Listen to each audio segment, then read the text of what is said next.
வணக்கம் மக்களே, சற்று முன் கிடைத்த தகவல் ஒன்றை பார்க்க போகிறோம். தமிழக வெற்றிக் கழக மாநாடு தேதியை அறிவித்தார் நடிகர் விஜய்.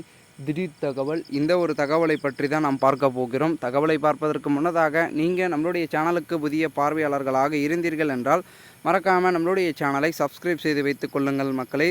தற்பொழுது தமிழக வெற்றிக் கழக தலைவர் நடிகர் விஜய் விடுத்துள்ள அறிவிப்பில், என் நெஞ்சில் குடியிருக்கும் தோழர்களே, தமிழக வெற்றிக் கழகத்தின் கொடி அறிமுகப்படுத்திய நாள் முதல் நாம் கழகத்தின் தோழர்கள் எண்ணிக்கைகளுக்கு ஏற்பவும் தமிழ்நாட்டு மக்களின் பேரன்புடன் பேராதரவுடன் நமது அரசியல் வெற்றிகரமாக களம் விரிவடைந்து கொண்டே வருகிறது. கழக கோடி ஏற்று விழாவின் பொழுது நமது முதல் மாநாட்டு தேதியும் அறிவிப்பாக கூறியிருந்தோம். நமது மக்களின் பெரும் எதிர்பார்ப்புகளை வெற்றி பெறும் வகையில் தமிழக அரசியல் களத்தில் புதிய நம்பிக்கையை விதைக்கக்கூடிய நமது கழகத்தின் கொள்கை தலைவர்கள் கொள்கைகள் மற்றும் கொள்கை சார்ந்த செயல் திட்டங்களையும் பிறக்கப்படும் என்றும், தமிழ்நாடு வெற்றி கழகத்தின் முதல் மாநில மாநாடு வருகின்ற அக்டோபர் மாதம் 27ஆம் தேதி மாலை 4 மணி அளவில் விழுப்புரம் மாவட்டம் விக்கிரவாண்டி அருகே உள்ள வி. சாலை கிராமத்தில் நடைபெற உள்ளது என்பதனை பெரும் மகிழ்ச்சியுடன் தெரிவித்துக் கொள்கிறேன்.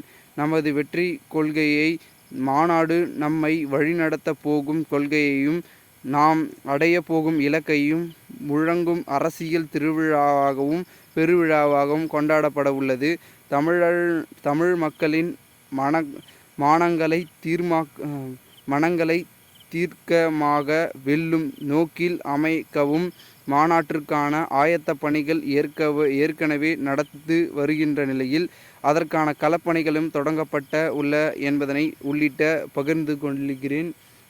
மேலும் இந்த மாநாட்டில் இருந்து வலிமையான அரசியல் பெரும் பாதையை அமைப்போம். இந்த நிலையில் நாம் முதல் மாநில மாநாட்டை எல்லா வகையிலும் வெற்றிகரமாக நடத்துவதற்கான தமிழ்நாடு மண்ணை சார்ந்த மகனாக ஒட்டுமொத்த தமிழ்நாட்டு மக்களின் ஆதரவை ஆசைகளையும் உரிமைகளையுடன் கேட்டுக்கொள்கிறேன்.